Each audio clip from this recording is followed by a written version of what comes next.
Despite the physical distance between India and Cuba, Cuba has always held a great deal of charm among Indians. Che Guevara, Fidel Castro have almost been household names in many parts of the country. This has always resulted in the two countries having maintained good relations.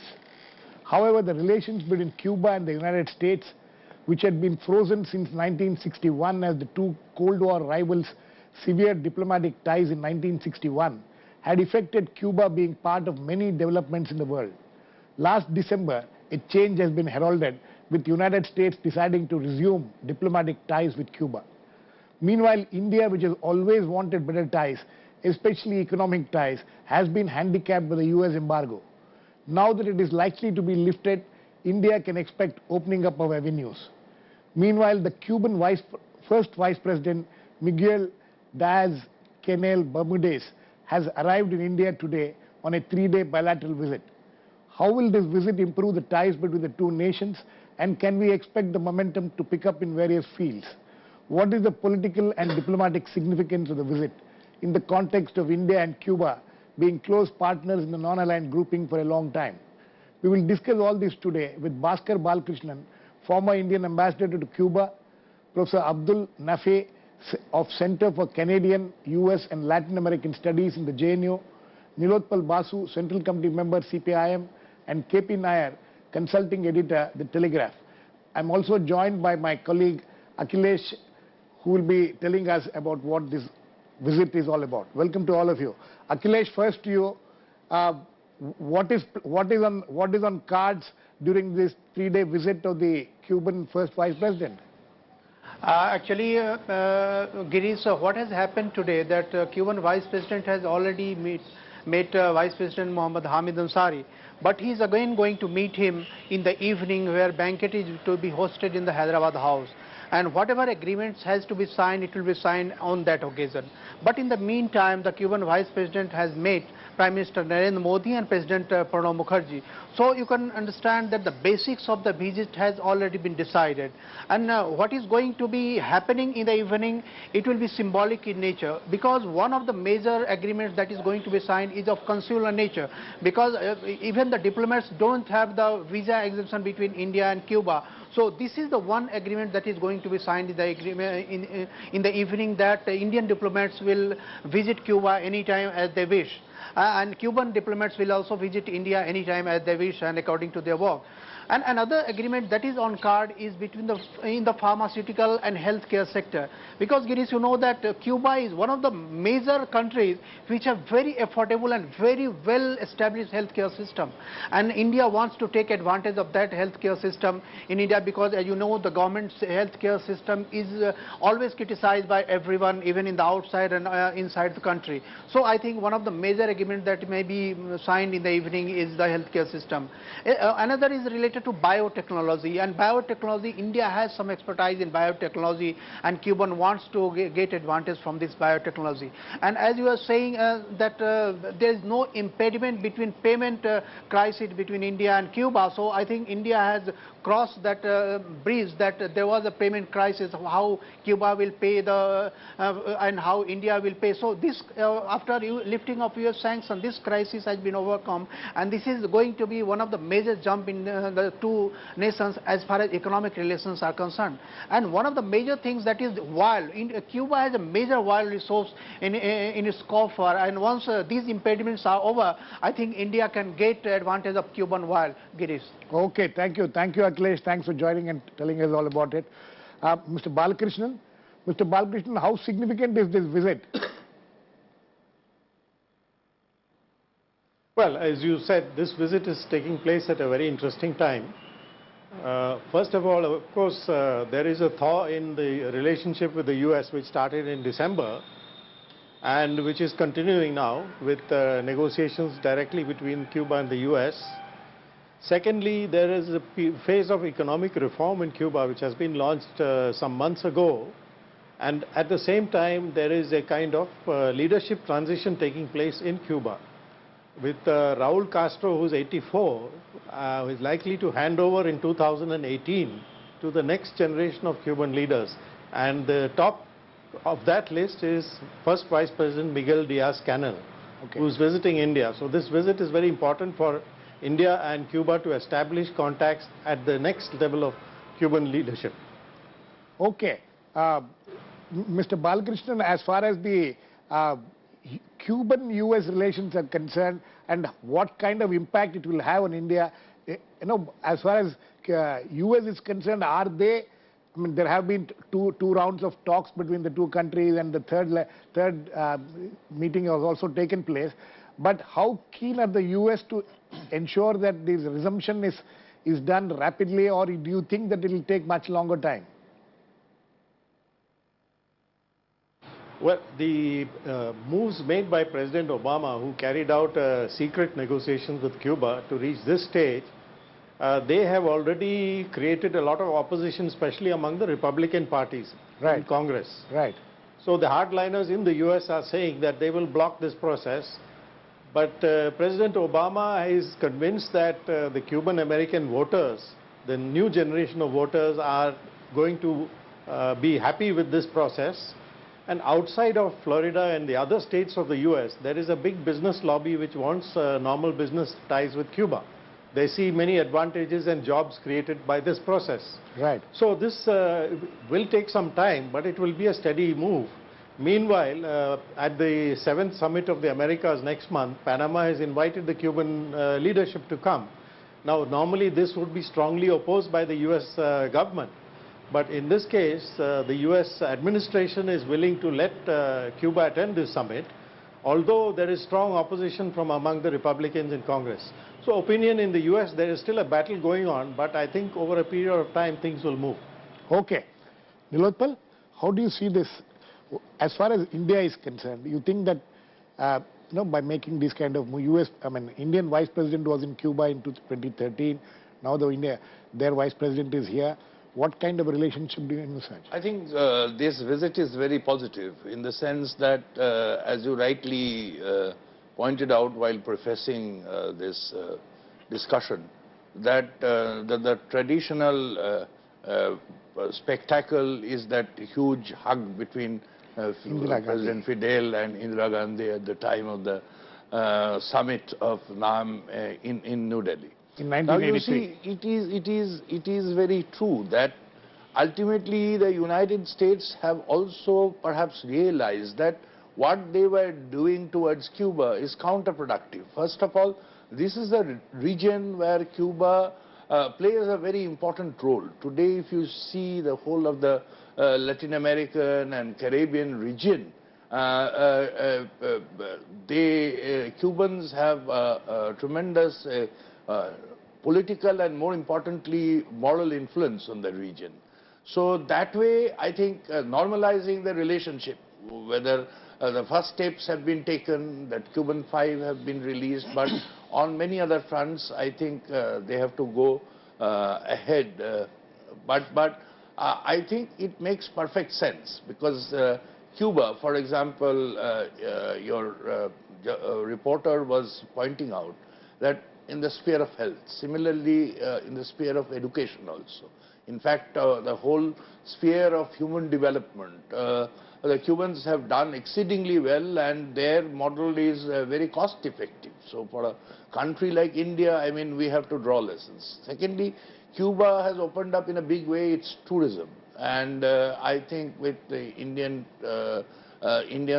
traveling abroad in such huge numbers, that is one other area where Indians have an opportunity, apart from biotechnology and all that which is being mentioned. But more importantly, I think India, from a foreign policy perspective, has to take much greater interest in the Latin American region with, again, sort of tensions arising between the US and the Venezuelan government and Venezuela. I think Cuba is one country where India can look at in a positive manner to improve the relationship. Unfortunately, during the NDA government, I mean, there was really some drop in the level of warmth between India and Cuba. So that this visit, I think, if it is followed up with the kind of positivity with which the Vice President is being received, I think will be a good pace setter. Okay, Professor Nafe. Professor Nafe, you know, one of the reasons for the kind of closeness which India and Cuba had was the non-aligned summit, being partners in non-aligned summit. We are in a different world now. You know, non-alignment is not as much of an important thing as it was. So how does India and Cuban relations, you know, prosper in this kind of an environment? 2-3 points, and very quick. Almost for the 2 years, the first Vice President who is on an official visit today has been in line of succession. What Ambassador Balakrishnan was saying sounds to me very true. Number 2, for India, it is pure business. 2-3 areas are very important.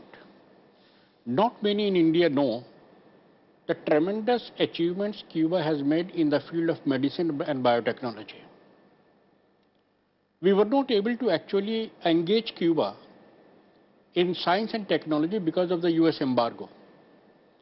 As the relation gets relaxed, then India would be the first one to collaborate in the field of biotechnology and health, especially medicines.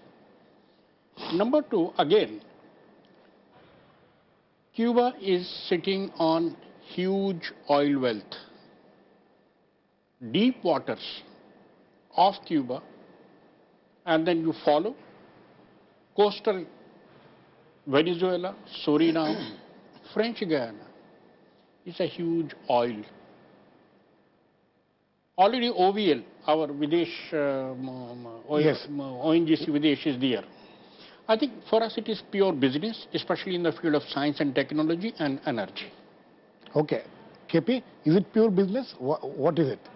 What is the political significance?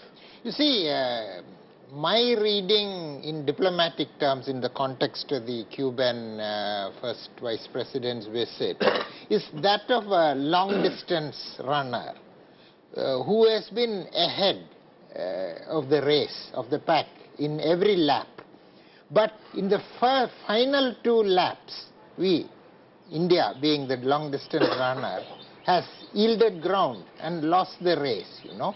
We neglected the relationship with Cuba. I think Mr. Basu wanted to say was that during the UPA government, not the NDA government, I think. Started with the NDA government. The previous NDA government. Right, okay. So, you know, we neglected the relationship with Cuba. S.M. Krishna, on his personal initiative, went to Cuba in 2012. That was the first foreign minister's visit in 23 years.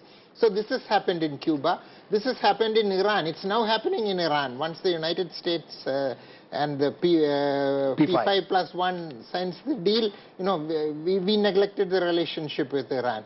To a lesser extent, it has happened in Myanmar, where the Americans came in. And you know, with all these countries, once the Americans are in, they don't need India, you know. So we didn't nurture these relationships. But it is to the credit of Cuba that the first Vice President has taken the initiative. It's a Cuban initiative, and he has made this trip. He's not on a regional tour. He went to Namibia for the inauguration of the new president, South Africa, Angola, and he has taken the trouble of coming here. So I think it's very good that the Prime Minister has met the Vice President. We should seize this opportunity, and there is such a lot of goodwill for India in Cuba, and we should try to revive the relationship and make up for lost time. Yes, sir. One quick point. I mean, so far as Mr. Krishna is concerned, to be fair to him, he is a very active part of the Cuba Solidarity Committee that we have here in India.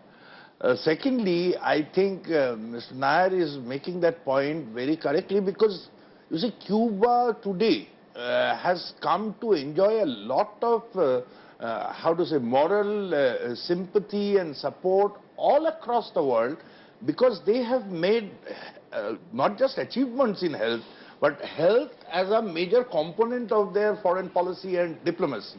I mean, some of the Cuban doctors, they lost their life in fighting the Ebola virus, and wherever. I mean, they said that we don't send soldiers but doctors. So I think India has much to gain positively from this relationship with Cuba, and as Professor was pointing out, I mean, hydrocarbon is another area, and we must diversify our engagement with different regions, and from that standpoint, I mean, Cuba is a very crucial player. Okay, Mr. Balakrishnan.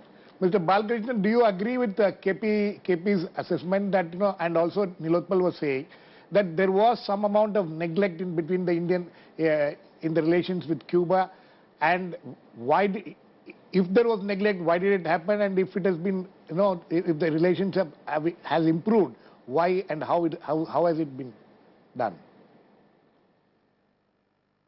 Well, the facts on the ground do not give a picture of neglect. First of all, we have written off the debts of Cuba, and we have extended new lines of credit to Cuba at a time when they were really suffering from the economic embargo of the US. It's not just the sanctions, it's a total economic blockade which the US imposed. So we have done some measures on the financial side to help Cuba. Now, as far as oil exploration is concerned, of course, there were prospects in the deep water area in North Cuba, but the initial 2 or 3 wells drilled have been disappointing.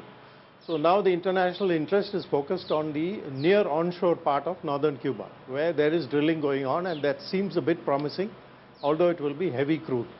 Now, we have also set up a center for information technology in Cuba, which has already trained some 900 Cuban in IT sector. Then we have, of course, had a collaboration with Cuba in biotechnology. Biocon and Cuban organization have signed a joint venture. They have put up a plant in Bangalore to manufacture monoclonal antibodies for treating a very bad type of cancer of the brain. And this is a unique product. So Biocon has worked with the Cubans to do the clinical trials and to make the product more widely acceptable internationally. So in a way, we have done our bit, of course, given the distance and the kind of distractions of our political leadership and so on. And of course, Cuba has had its own share of problems, the economic problem. The economy is highly controlled. It is not easy for a private sector or business to go into Cuba. Now, of course, that is going to change. I mean, there is going to be more room for private sector. There is an export processing zone being set up in Mariel. So, and with the US sanctions being lifted gradually, there will be a lot more opportunities for Indian business to get into Cuba, and we hope that will happen. No, but Mr. Balakrishnan, KP Nair's point that, you know, we have been slack in this, in the way we have dealt with Cuba. Now that the Americans are entering it, there will be very little space for us, since the Americans will take over, or, you know, will have more interest there. How do you react to that? Well, look, although the Americans were not in Cuba, the Canadians were there, the Europeans were there, the Chinese were there, the Russians were there. So we have been working in Cuba along with other players. So the Americans are not going to sweep everybody off the board. It will take a long time before the Americans can reach that stage. And of course, Cuba and the US, there are issues. On regional level, Cuba and US have differences over Venezuela. They have differences over the free trade agreement of the Americas, which the US is pushing. So it's not that a honeymoon will start with the US straight away. It will take a long time, and Cuban leadership particularly is very cautious and is very careful in how they proceed. Okay, yes, KP. I appreciate the points made by Ambassador Bhaskar Balakrishnan, but with all respect to him, I would like to make a counterpoint. You know, to give an example, when Ambassador Deepak Bhojwani retired, we didn't post an ambassador there, you know. We left Cuba unmanned, and then for how long? For nearly a year. And then Mr. Krishna decided that he will have the heads of missions, Latin American heads of missions meeting in Cuba, Havana. And then we had to rush Mr. Rajshekhar from London. He was given 6 days to go to Havana, you know, from London. because he had to organize everything, you know. So, you know, there has been benign neglect. You know, it's not this government. It is actually the previous government. And non-aligned summit, Mr. Manmohan Singh was in two minds for a very long time whether he should go to Havana for the non-aligned summit, because he worried that it may upset the Americans. And actually, from the non-aligned summit, every year he goes to the UN for the General Assembly. He didn't go to New York that year because he felt that he didn't want to face the Americans after coming from Havana. You know? This is very unfortunate. Mr. Balakrishnan, would you like to react to that? Well, you know, the appointment of an ambassador is governed by various factors. It is only one strand in the overall relationship. So the relationship between Cuba and India has its own, you know, momentum. And I think many players have played a role in this, including our friends on the left side, of the left parties. They have been very active in building our relationship. And one must say that they have kept the momentum going. So this is only one small part of the overall relationship. But As for the US, there has never been a kind of feeling that you can't visit Cuba and then go to the US. I personally have visited the US when I was in Cuba many times, and there has never been any problem.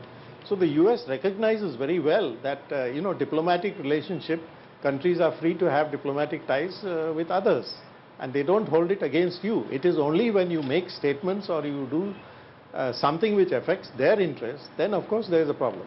Okay, yes. I think it will be interesting to share this information. Today is the anniversary martyrdom of Bhagat Singh. Now the Cubans have actually informed us that they would like to erect a statue of Bhagat Singh. So in Havana. Yeah, in Havana. And therefore, I mean, the Cubans are also very sensitive to the anti-imperialist legacy that India has. And what jocularly Mr. Nair was relating to, I think the problem came up because we were also a little bit suffering from dilemma which strand in our Indo-Cuba relationship we should reinforce. And I think hyphenating our approach to countries with which way US will look at it, I think was a major misplaced emphasis. Okay, Professor Nafe? You know, I am of the view that, you know, US embargo. The hyphenated relationship which he talks about, is it going to end now? No. You know, this is what is happening between Cuba and US. So we are going to keep looking at Cuba through the prism of US. Because this is the first round of moves Cuba and United States are making, and they are going to make many more moves towards each other. Right. Still, they have to go a very long distance. Right. Everyone is saying that Cuba is the gainer and United States is the loser. What one of the participants was saying, that there is a heavy criticism on Obama as why did you make this breakthrough?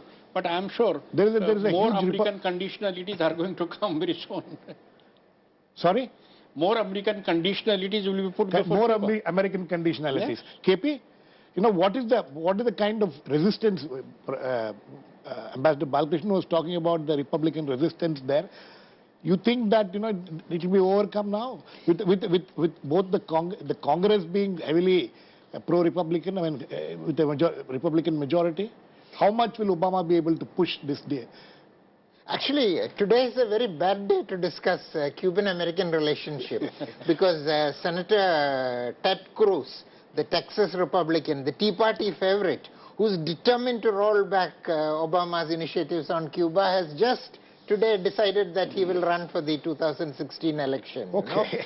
So there is a lot of opposition, but as I think you mentioned, or one of the panelists mentioned, the younger voters, you know, the Miami mafia that tried to run America's Cuban policy for decades, they are on the back foot, you know. The young generation is really not so anti-Castro as they used to be. They want to go to Cuba. They have their own vision of maybe a fairy tale vision. But they have a vision of their motherland, you know, original motherland. Here is just one sentence. I think with the growing multipolarity that we are seeing in the world today, I mean, Americans are not necessarily in a position to call the shots everywhere. So the dynamics of the global processes themselves will have its impact on such questions. Mr. Balakrishnan, would you agree with that? And now what kind of momentum do you see now after the visit of the Vice President now to India? And, what is it that we can expect in terms of improvement in the ties between India and Cuba? Well, I think we have good potential for working on economic projects, the lines of credit. I think several other lines of credit tied to projects are being discussed. In the IT sector, the Cubans are very well educated, and they can work with our companies as far as the Spanish-speaking IT service market is concerned. They are already active in this field. Biotechnology, the Cubans have got some unique products, and they could be of interest to us. Sports is another very big area. The Cuba is a small country of 11 million, yet they get 14 or 15 medals in the Olympics. Right. So outstanding performance in sports. And they have a completely integrated sports system, starting from sports medicine to psychological conditioning of athletics. So they have been working with our Army Sports Institute, and we have seen the results in the boxing field. Right. We've been able to get some medals. So sports is a very good area of cooperation where we could benefit. And it was mentioned that Cuban public health system is excellent. Their health indicators are among the best in the Western Hemisphere. It is not a high-tech operation. It is largely social engineering, very simple primary health care with a very determined focus by the government. Mr. Balakrishnan. Similarly, in the education sphere, they have achieved literacy 100%.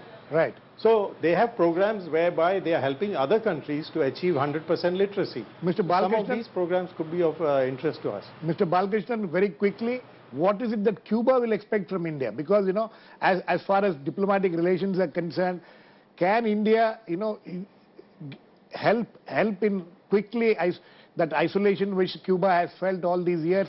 How is India being able to help Cuba, and what is it that Cuba will expect from India?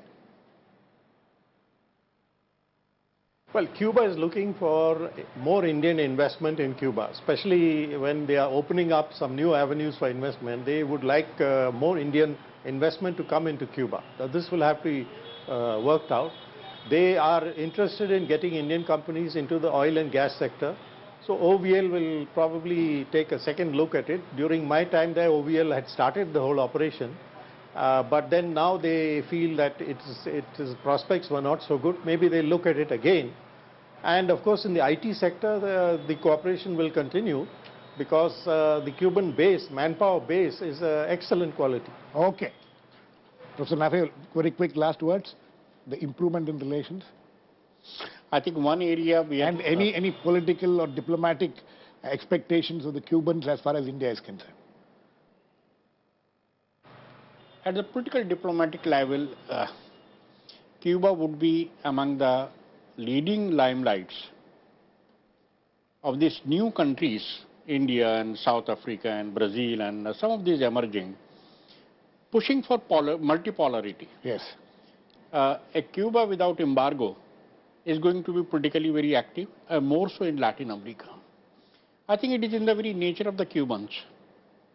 Politically, diplomatically, they remain very active, and they have a good foreign service and very agile class of academics and intellectuals. KP, last word, very quickly. I would like to point out that while the UPA government has let the relationship with Cuba slide, other players have stepped in. For instance, Salman Khan was in Havana. He shot Ek Tha Tiger. Yes. He shot it there. So the cultural aspect of it can yes, soft power, restore soft power. the soft power. We did film festival. There is an Indian restaurant there now, although it's run by a Sri Lankan. The restaurant's name is Bollywood. Okay, the soft power of Indians in Cuba, that is, and also the other things which all my guests have mentioned. It will be interesting to watch how all this will unfold as Americans and Cubans get closer. Please keep watching. We'll come back with another issue, big picture. Thanks to all my guests.